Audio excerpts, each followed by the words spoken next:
Morning, Facebook family. at Gitmo Stone last Alive here. week.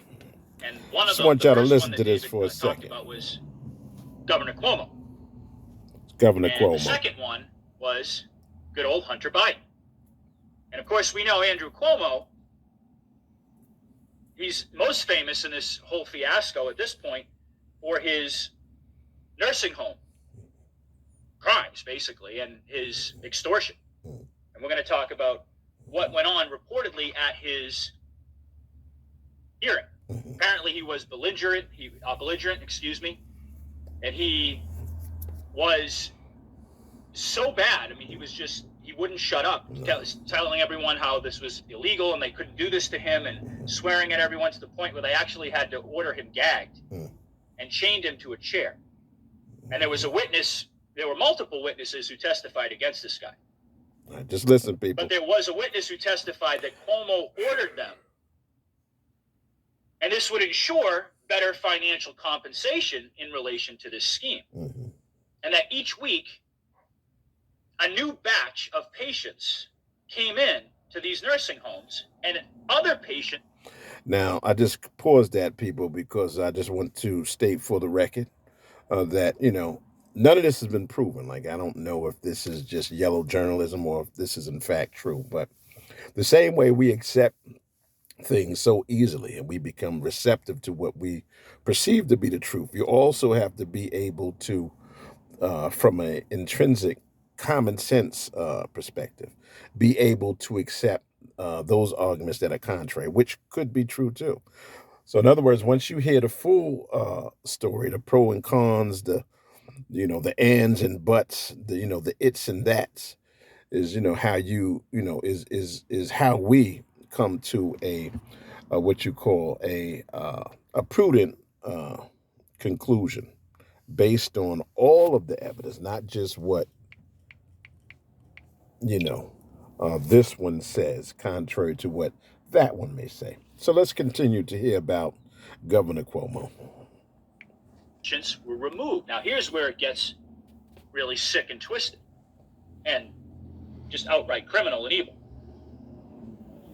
The patients who were removed either on freezer trucks or crematorium vehicles, perhaps to dispose of the evidence that they were murdered for cash. And, of course, to boost the numbers in the mainstream media, which would in turn fuel the fear, which has been the entire, it really has been the entire thing fueling this deception the entire time, is the fear. They had to generate that fear. So they had to boost up those numbers. So reportedly, Rear Admiral Crandall was the one who was doing the questioning of Cuomo at his trial. And the first witness was someone by the name of Miss. Okay, so just pause it again. They're saying now that Cuomo is on trial. All this happened at one of the so-called military tribunals that evidently have been occurring since, I believe, 2017, 2018, and maybe even before that. So Cuomo, who before our very eyes was accused of being some sort of whoremonger, to the public anyway, and that might have veracity. But now the real crimes right now are being articulated on this particular podcast. So let's listen up. Steiger. And apparently she knew what she was doing as a part of her job was a criminal act, was criminal. It was a criminal action. But she said that not only was her job threatened, she was told that CPS would be used to take her kids away.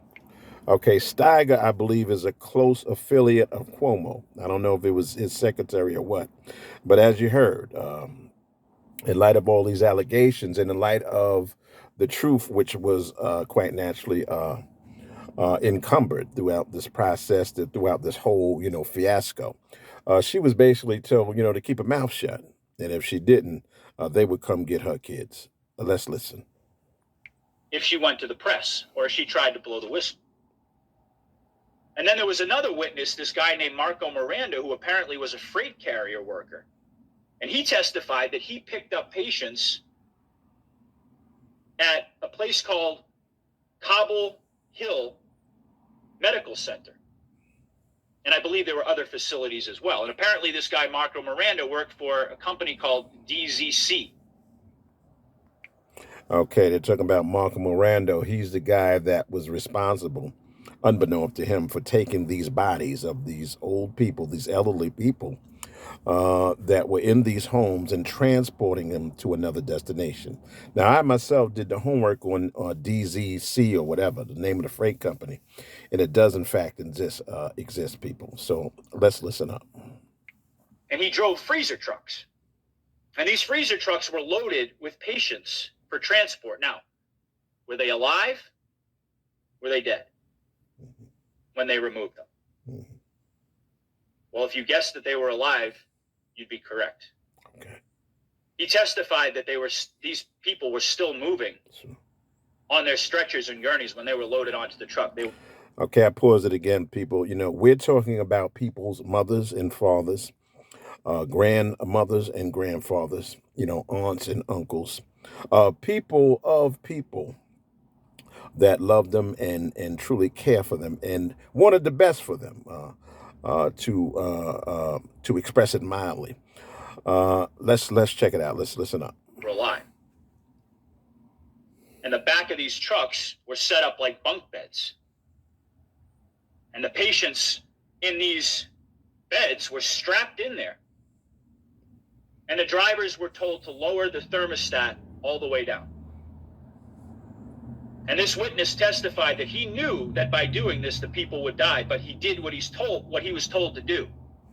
Because, quote, if you cross... I hope this is not true. This had better be yellow journal. I can't, it's painful to my ears, people. Could you imagine your mother or your father, your grandmother or grandfather, aunt or uncle being exposed to these kind of conditions? To ingratiate these crooked politicians who are supposed to be our leaders? Let's listen up. Across the Cuomo brothers, bad shit happened. Hold on. End quote. Oh. So this... I believe he just said that if you don't perform these duties, the inference was if you cross the Cuomo brothers, bad shit happens. Let's listen up. Just confirming what we've all known, that this is true premeditated murder that took place. For cash and, of course, for political purposes to serve this agenda. We knew this all along. But what I didn't know were the details. And it was also reported as a part of this tribunal that there was a mass grave site on Hart Island. I'm not sure exactly where that is, but I'm assuming it's in the New York area. Find the grave site. And this guy, Marco Miranda, apparently drove the bodies to the grave site, and he took pictures, actually, of Cuomo there next to men in hazmat suits unloading these trucks and putting the bodies into a mass grave. Now, I didn't know that this was going on. This was news to me, folks. I can't listen to no more. Until next time, people, talk to you later.